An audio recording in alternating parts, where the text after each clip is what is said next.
Assalamualaikum warahmatullahi wabarakatuh. Perkenalkan, saya Soehartini, dosen tetap Program Studi Arsitektur Fakultas Teknik Universitas Hairun. Video ini merupakan bagian dari pernyataan diri dosen dalam unjuk kerja Tridharma Perguruan Tinggi atau PDD UKT-PT pada proses sertifikasi dosen tahun 2026, khususnya dalam bidang pengajaran. Pada kesempatan ini, saya akan menjelaskan implementasi pembelajaran pada mata kuliah yang saya ampu, yaitu mata kuliah perancangan kota. Mata kuliah ini merupakan mata kuliah wajib yang diberikan kepada mahasiswa arsitektur semester 6.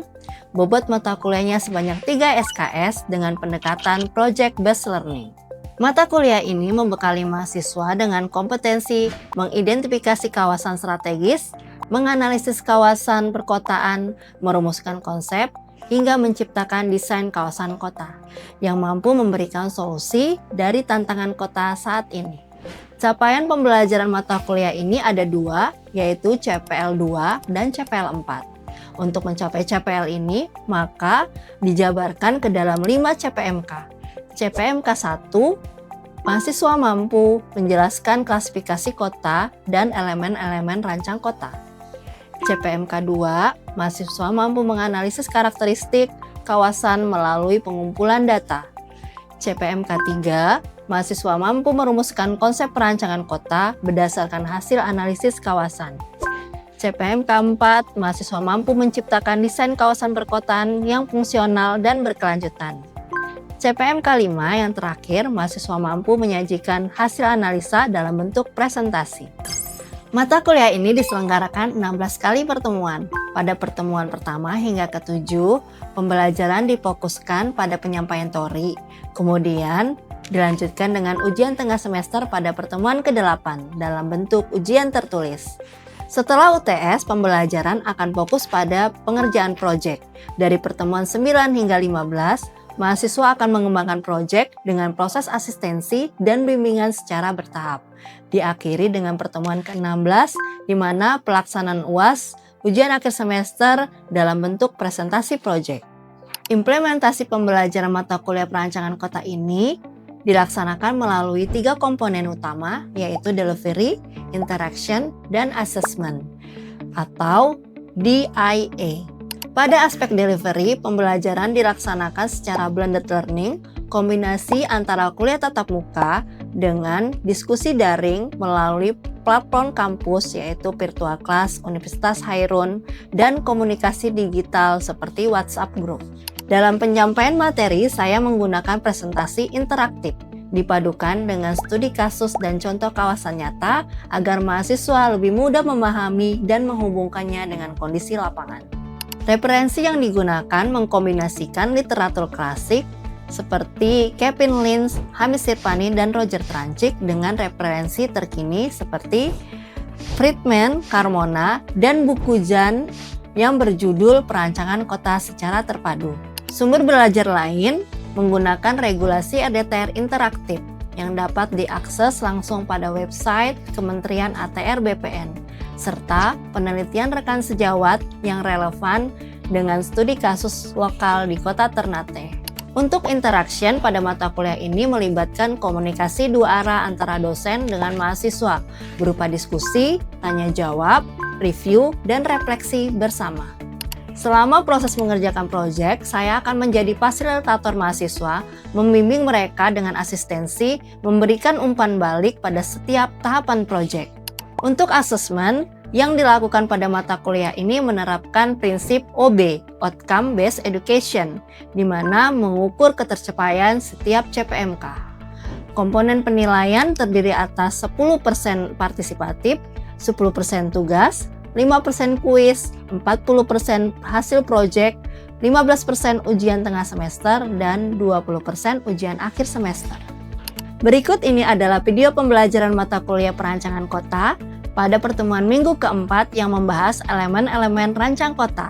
Pada sesi ini, mahasiswa akan belajar menganalisis elemen Kevin Lynch. Selamat menyaksikan. Oke, Assalamualaikum warahmatullahi wabarakatuh. Waalaikumsalam. Apa kabar semuanya?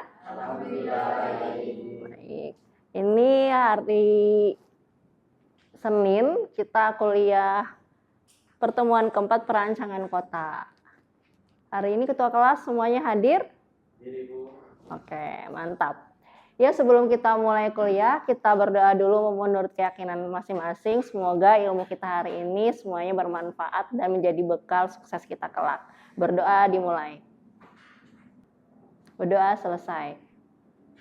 Oke, sebelum masuk ke materi, Ibu mau recall materi minggu lalu dulu yang kita bicara tentang definisi dan klasifikasi kota. Nah, pertanyaan pertama, apa itu definisi kota? Gimana, Syarif? Kota merupakan sebuah kawasan dengan penduduk yang banyak dan memiliki kegiatan utama. Oke. Terutama pelayanan pemerintahan, kegiatan ekonomi, dan pelayanan sosial. Oke, berarti dia ada kegiatan utamanya terkait dengan pelayanan, entah itu sosial, ekonomi. Nah, lalu pertanyaan kedua, klasifikasi kota berdasarkan apa saja? Aul, menurut penduduk? Coba. Oke, kalau Surabaya jumlah penduduknya 2 juta jiwa, 2,8 juta jiwa, masuk tipe kota apa? Oke, metropolitan, betul. Lanjut, kota Denpasar ada 650.000 jiwa. Sedang. Syarif katanya sedang, benar nggak? Siapa? Ayo, Humaira. 650.000 jiwa? Iya, Indira kota besar. Next, kota Tidore 98.000 jiwa. Kota kecil. Terakhir, Jakarta 10 juta jiwa. Megapolitan. Oke, berarti masih ingat ya, alhamdulillahirobbilalamin, berarti masih berjejak. Oleh karena itu, sambil Ibu nanti memberikan materi minggu keempat, absennya juga sembari jalan. Oke, kita lanjut. Hari ini kita akan ngebahas tentang elemen rancang kota menurut Kevin Lynch. Nah, menurut Kevin Lynch dan juga beberapa teori-teori yang lain yang mendukung bahwa suatu rancang kota yang baik itu dia mempunyai 3 pilar. Keterbacaan, lalu keberlanjutan, dan kota memiliki kearifan lokal. Nah, pertanyaannya, maksudnya keterbacaan itu apa? Silakan berpendapat. Kalau di sini kan ada disampaikan nih, pola jelas, mudah dinavigasi. Mudah dinavigasi itu maksudnya dia mudah untuk dicari, ditemukan begitu. Itu. Contohnya apa? Kalau di Ternate ada nggak ya sesuatu yang dia itu mudah terbaca begitu? Oke, Tugu di Kalimantan Puncak, Kalumata Puncak.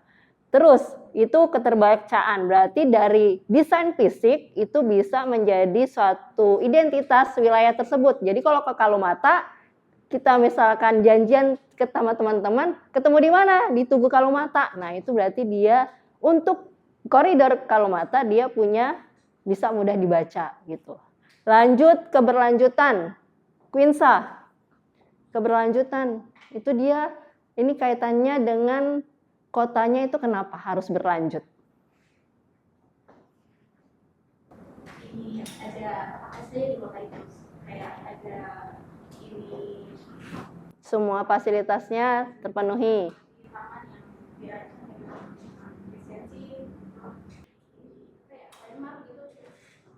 Ya, jadi kalau keberlanjutan tadi menarik yang disampaikan bahwa dia punya ruang terbuka. Yang mana ruang terbuka itu dia fungsinya untuk menentukan agar bisa layak huni. Jadi kota layak huni yang mana dia itu manusia yang tinggal, penduduk yang tinggal itu bukan hanya untuk generasi sekarang, tetapi juga untuk generasi mendatang. Lalu yang terakhir, pilar kota yang ketiga itu dia harus punya kearifan lokal. Jadi Ternate branding city-nya sebagai kota rempah yang mana itu sudah jadi slogan kota, yang mana slogan itu lahir karena sejarah yang dulu. Ya kan? Sejarah dulu Ternate sebagai titik nol jalur rempah. Nah, sekarang pertanyaannya, apakah rempah sudah ada di kota Ternate yang mudah ditemui? Menurut kalian gimana? Gampang nggak nemuin pohon pala, pohon cengkeh di kota, area kota? Saat ini sudah susah karena pembangunan sudah orientasinya pembangunan terbangun gitu kan. Jadi semua lahan-lahan untuk tanam ya juga akan berkurang. Nanti kita bahas di selanjutnya. Lalu ada yang kedua, legibility of a city. Jadi ini teori menurut Kevin Lynch. Kurniawan, coba baca poin pertama. Poin pertama ini legibilitas adalah kemudahan bagian-bagian kota untuk dikenali dan disusun menjadi suatu pola yang jelas. Nah, itu tuh maksudnya gimana? Dia mudah dikenali. Ada nggak di kota Ternate yang kalian lihat unsurnya itu dia mudah dikenali? Daerah Salero, ada apa? Gedaton. Itu adalah salah satu legibilitas. Kemudahan bagian kota untuk dia mudah dikenali, ya kan? Siapa yang nggak tahu Kedaton? Orang pendatang sama orang pribumi yang ada di Ternate pasti tahu Kedaton. Lalu poin kedua, Andi. Poin kedua adalah keterbacaan yang jelas merupakan prasyarat suatu kota yang menarik. Nih, bisa dielaborasi nggak? Menurut Andi maksudnya gimana tuh? Dia keterbacaannya jelas, akhirnya dia buat kotanya menarik. Itu ada contoh gambarannya nggak? Menurut kamu gimana? Kalau keterbacaan yang jelas menjadi prasyarat suatu kota yang menarik adalah contohnya Jogja.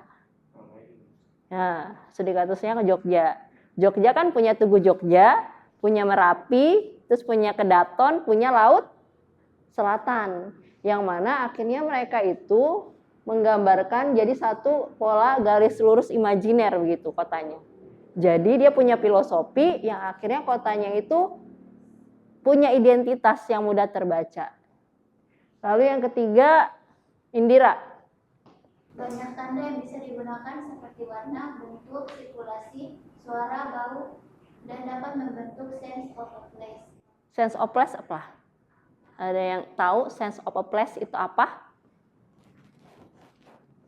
Rasa, place apa? Rasa tempat. Apa tuh Sauki rasa tempat? Kalau menurut saya itu kayak semacam bernostalgia gitu. Ya, nanti rasa tempat itu dia membuat kenangan-kenangan atau bukan kenangan sih, rasa yang timbul di suatu tempat itu orang bisa nyaman atau dia takut begitu. Nah itu dipengaruhi oleh tadi ini fisiknya. Ada warna, ada bentuk, sirkulasi, suara, dan bau. Tentunya mungkin kalau kalian tinggal kampungnya di area pesisir, bau-bau laut itu kan akan mempengaruhi rasa tempat laut gitu kan. Disitulah makanya sense of place-nya akan bermain terkait dengan legibilitas suatu kota. Oke, kita lanjut. Nah, sekarang bagaimana dengan kota Ternate? Apakah kota Ternate sudah terbaca? Apakah kota Ternate sudah berkelanjutan? Dan apakah kotanya sudah berbasis identitas lokal? Siapa yang mau berargumen? Silahkan. Bagaimana dengan Ternate? Apakah kotanya sudah memenuhi 3 pilar tadi tuh? Sudah terbaca nggak? Nih kita lihat di sini ada peta kota Ternate kan? Nih anggaplah dari bandara sampai ke Gambesi sana. Area kotanya ada di mana? Ini kan? Nih, ini adalah area kota. Tembus ini kan waterfront nih semua nih. Iya kan? Nih, ini punya waterfront.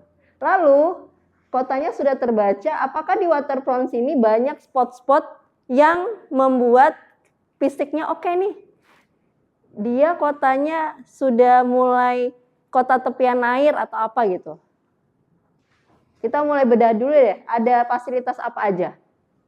Dari sini, dari ujung, ada apa?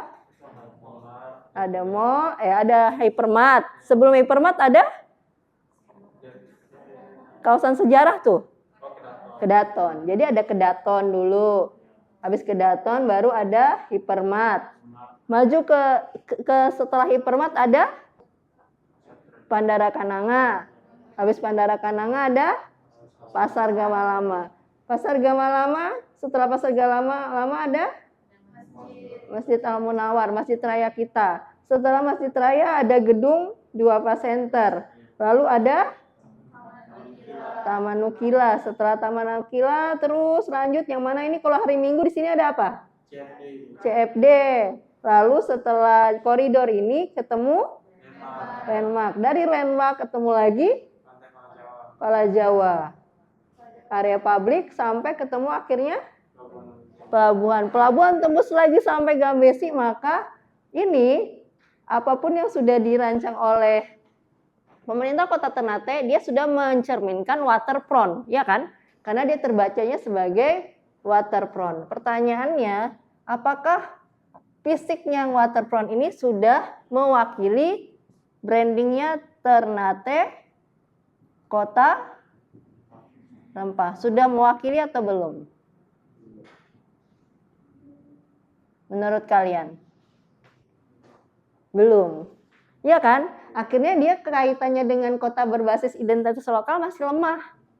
Tapi adalah suatu hal yang harus kita apresiasi untuk pemerintah karena kenapa? Brandingnya sudah ada nih, Kota Rempah.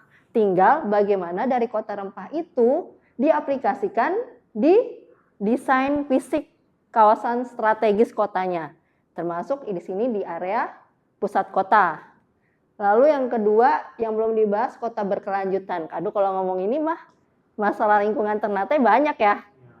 Jadi ini masih PR. Kenapa PR?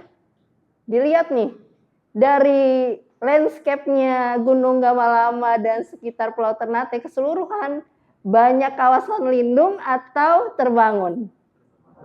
Terbangun. Ini udah mau setengah nih.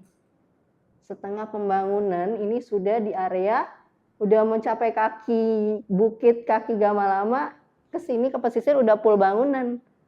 Jadi makanya kemarin ada kasus yang di belakang kampus yang awalnya mau buat perumahan akhirnya ditutup karena dia menyalahi kawasan konservasi hutan, yaitu kota berkelanjutannya bermasalah di situ. Sampai sini ada yang mau bertanya terkait Ternate karena kan Ternate lokasi tempat kota tinggal nih. Belum ya? Oke, kita next dulu ya. Kita lanjut. Nah, kaitannya tadi bagaimana cara membuat kota yang baik. Tadi 3 pilar, dia mudah terbaca, dia berkelanjutan, dan dia beridentitas lokal. Maka salah satu teori yang bisa digunakan untuk mewujudkan itu adalah dengan image of the city, citra kota. Coba Nadia, apa itu? Baca citra kota apa aja poinnya? Yang pertama intangible model dari sebuah kota, yang kedua ada bersifat personal, yang ketiga didesain untuk keperluan praktis dan tidak presisi, yang keempat ada selalu berubah, yang kelima teridentifikasi melalui beberapa elemen. Iya. Jadi citra kota ini ibaratnya kalau manusia itu pencitraan nih, kamu pencitraan banget sih. Pencitraan ini adalah elemen non fisik. Ini dia sifatnya non fisik. Makanya dia intangible model. Dari non fisik ini bergeraknya arsitektur dia harus ke fisik. Biar nanti apa? Biar dia nanti citra kotanya bisa terbentuk. Apa aja fisik ini? Inilah dia elemen-elemennya Kevin Lynch ini. Gitu. Contohnya nih, misalkan manusia kita tidak kenal, tapi dia murah senyum, ya kan? Dia murah senyum, matanya berbinar, terus dia excited kalau diajak ngomong. Kira-kira citra kota yang muncul apa? Ramah, ya kan? Humble gitu. Itu dia munculkan dari dia punya sikap begitu. Bukan yang dia pasang di depan nama aku orang ramah, enggak perlu. Tapi dari daun fisiknya dia begitu ya. Nah itu yang akhirnya juga berlaku untuk area perkotaan. Nah apa aja elemen itu? Dia ada 5 menurut Kevin Lynch. Ya kan? Ada path, edges, nodes, landmark, and district. Nah ini detail penampakannya. Apa itu path? Path adalah koridor. Nih, koridor jalan yang menjadi gerak manusia. Dia bisa jalan, pedestrian, sungai, dan rel kereta api. Intinya dia jalur yang digunakan aktif untuk sirkulasi. Itu termasuk pet. Lalu yang kedua ada edge. Edge juga dia juga bentuknya linear, tapi dia lebih sebagai pemisah. Nah, pemisah atau barier dua kawasan yang berbeda seperti pagar, tembok, atau sungai. Kalau di Pala Jawa, ketemu nggak edges-nya? Apa bentuknya? Pagar. Kanalnya itu, ya kan? Antara daratan dengan tepi air. Itu. Kalau kampus, ada apa batasnya? Antara kawasan luar kampus dengan kawasan kampus. Ngebatasinnya pakai apa? Gapura, gerbang. Nah, itu adalah edges. Lalu yang ketiga, distrik. Distrik itu simpelnya tata guna lahan. Kita udah bahas kemarin di pertemuan sebelumnya tentang Jistaru kan. Ada kawasan permukiman, ada kawasan perkantoran. Nah, kalau untuk distrik nanti tergantung konteksnya. Intinya dia perbedaan aktivitas di dalamnya. Lalu yang keempat adalah nodes. Yang mana nodes itu adalah pertemuan antar pet. Jadi kayak simpangan. Nah, simpangan itu tadi contohnya yang saya sampaikan ada Tugu Kalomata. Dia merupakan pertemuan pet yang akhirnya menjadi titik emas untuk dibuatlah bangunan tugu di situ agar mudah terbaca tadi.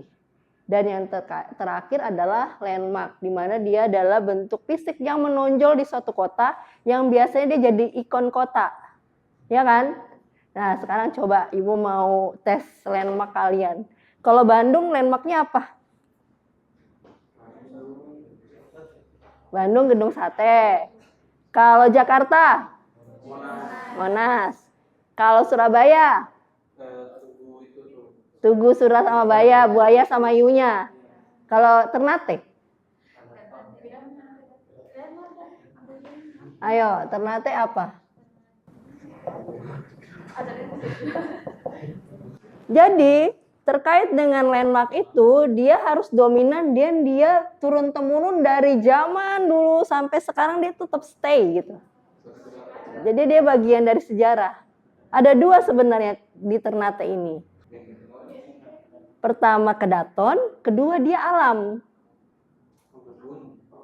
Apa tadi? Ya, Gunung Gamalama.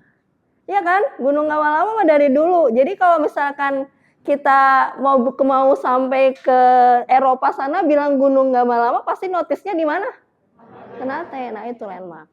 Ya. Terus kalau Tidore.